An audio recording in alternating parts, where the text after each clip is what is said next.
Well, as the violence continues to rise in Baltimore, City Council member Zeke Cohen, he's calling on Baltimore to be a trauma-responsive city. WJZ is live tonight. Kelsey Kushner has what City Council members are saying about the need for more trauma-responsive approaches. Kelsey?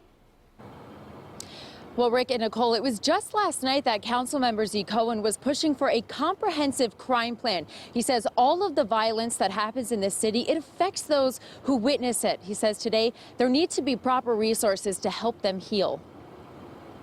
At the corner of Gusryan and Boston Street, Councilmember Zeke Cohen joined Police Commissioner Michael Harrison in the fight to turn Baltimore into a trauma-responsive city.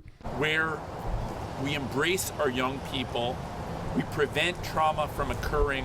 We all across the city respond to it.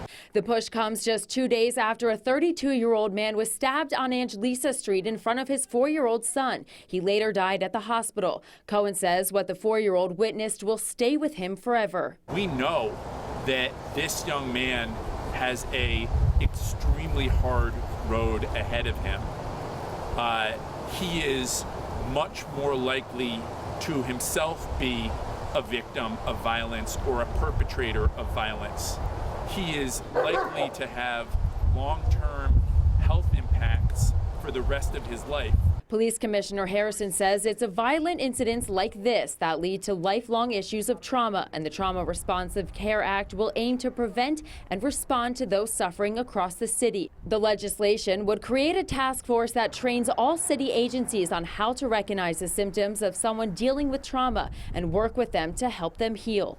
So we want to make sure that we are committed to making sure the members of our department are trained on trauma response and how to incorporate all of the resources that we have at our disposal to make sure we put those resources in the hands of the people who need them the most. And those are the victims who survive and witnesses to these violent offenses. And Councilmember Zeke Cohen says that they are still working to come up with a cost for that legislation, and they're also working to finalize the plans. That way they can hopefully eventually push it forward. Reporting live here, Kelsey Kushner for WJC.